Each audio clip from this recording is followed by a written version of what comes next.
السلام عليكم ورحمة الله تعالى وبركاته. هذه واحد الفيديو غيكون قصير، وهو مباشرة من بعد ما دخلنا من المسيرة التضامنية السلمية اللي كانت مقررة أنها تكون سلمية، ولكنها وجهت بقمعين مخزنيين منقطع النظير.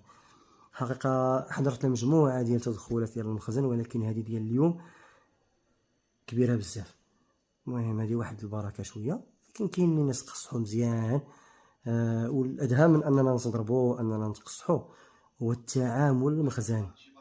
كتحس بأن التطبيع وصل لدواليب الدولة إلى أعمق ما يمكن أن يصل إليه.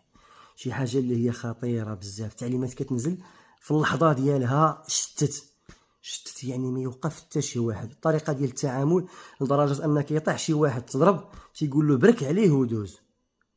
هذه راه انا بالنسبه لي جديده، لان كان فاش كيطيح شي واحد كيعطيوه شبر اتساع، كيتسناو على اننا تجي لومبيلونس تهزو ولا شي حاجه. اليوم ولا تيقول له برك عليه ودوز، واللي تيقولها بواحد البروده، يعني الضغط اللي نازل عليه يا اما خدمته هو يا اما هادشي ولا بزاف. ما عرفناش المغرب فين غادي. مستوى الاحتقان في البلاد وصل للذروه ديالو.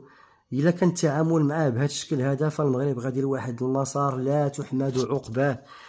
خاص الناس القيمين على الامر يفهموا بان المقاربه الامنيه عمرها ما كتعالج. المقاربه الامنيه ما تزيد الامر الا اشتعالا الا اشتعالا الا اشتعالا. بلادنا الله يدير لها الخير. السلام عليكم ورحمه الله تعالى وبركاته.